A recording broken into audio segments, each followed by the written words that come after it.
বাস করত। সে খুবই পরিশ্রমী এবং খোশ মেজাজি লোক ছিল। দেখেছি রূপসাগরে মনের মানুষ কাঁচা সোনা। দেখেছি রূপসাগরে মনের মানুষ কাঁচা সোনা। বুড়ো মুচি রাত দিনে কাজ করছে আর গুনগুন গান করছে। তার মেজাজ বড় খুশি, স্বাস্থ্যও ভালো, খেটে খায়, স্বচ্ছন্দে দিনও চলে যায়। আর তার বাড়ির কাছে এক ধনী সওদাগর থাকে। বিস্তর টাকা তার, মস্ত বাড়ি, অনেক চাকর বাকর। মনে কিন্তু তার সুখ নাই, স্বাস্থ্যও তার ভালো নয়। দিন রাত চিন্তা করতে থাকে। মুচির বাড়ির সামনে দিয়ে রোজই তার যাতায়াত, আর রোজ ভাবে এই বুড়ো মুচি এত খুশি কি করে। একদিন সওদাগর যেতে যেতে জিজ্ঞেস করেই ফেললো, কি হে মুচি ভায়া, বড় যে ফুর্তিতে গান করো, বছরে কত রোজগার করো তুমি? সত্যি বলছি মশাই, সেটা আমি কখনো হিসাব করিনি। খাওয়া পড়া বেশ চলে যাচ্ছে, কাজেই টাকার কোনো হিসেব রাখবার দরকার হয়নি কোনোদিন। আচ্ছা, তাহলে এটা তো বলতে পারবে প্রতিদিন তুমি কত কাজ করতে পারো? তার তো কোনো ঠিক নেই বাবু। কখনো বেশি করি, কখনো কম করি, কখনো বৃষ্টি হলে বসি না, কোনো ঠিক নেই বাবু।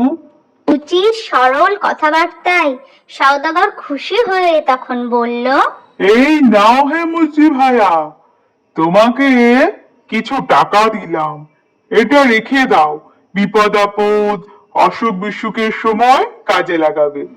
আরে এই কি করছেন বাবু, আমি হলাম গরিব মুচি, এত টাকা দিয়ে আমি কি করব?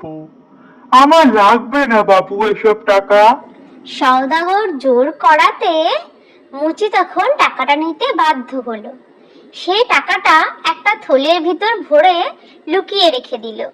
তার সারা জীবনে সে এতগুলো টাকা কখনো একসাথে দেখেনি। বাড়ি ফিরে সে যখন তার বউকে পুরো ঘটনাটা বলে, বউ তখন বেশ রেগে মেগেই বলে, সে বলল আর তুমি অমনি নিয়ে আসলে? আমরা গরিব মানুষ, আমরা এত টাকা নিয়ে কি করব? এটা নেওয়া তোমার একদমই ঠিক হয়নি। দিনের বেলা মুচি বেশ আনন্দেই ছিল, কিন্তু রাত হতে না হতেই তার মনে হতে লাগলো নানান চিন্তা, নানান ভাবনা। আরে ওটা কিসের শব্দ বউ? ওই রে, আমার টাকা নিতে এসেছে মনে হয়। কোথায় চোর? ও তো একটা বিড়াল। তোমার যে কি হলো? আমরা দিব্যি ছিলাম, এই টাকা জীবনে এসে আর যেন শান্তি পাচ্ছি না। তুমি কালই গিয়ে সওদাগরকে সমস্ত টাকা দিয়ে আসো। তুমি ঠিকই বলেছ বউ, আমি কালই গিয়ে দিয়ে আসবো। পরের দিন ভোর হতে না হতেই মুচি টাকার ব্যাগ নিয়ে সওদাগরের বাড়ির দিকে যেতে লাগলো। ও সওদাগর বাবু, বাড়ি আছেন? বুড়ো মুচির ডাকে সওদাগর বাড়ি থেকে বেরিয়ে আসলেন।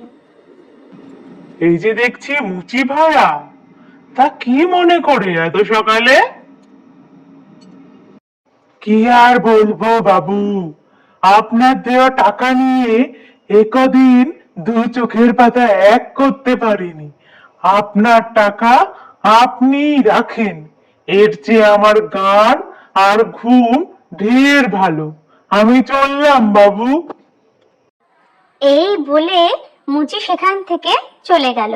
সেই দিন রাত্রে মুচি আর মুচির বউ নাক ডেকে ঘুমালো। সওদাগর তখন ভালোই চিন্তায় পড়ে গেল। তাহলে কি আমার টাকাই আমার অশান্তির কারণ? আর একবার পরীক্ষা করে দেখি।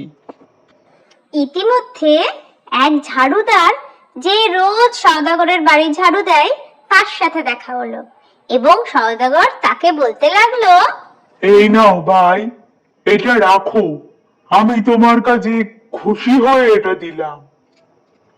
এত টাকা দিচ্ছেন আমাকে বাবু, আমি কি করব এত টাকা দিয়ে?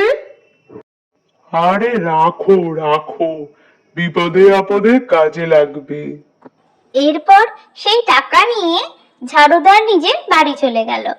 কিন্তু পরের দিন ঠিক একই রকম ভাবে ঝাড়ুদারও এসে তার টাকাটা সওদাগরকে ফেরত দিয়ে গেল।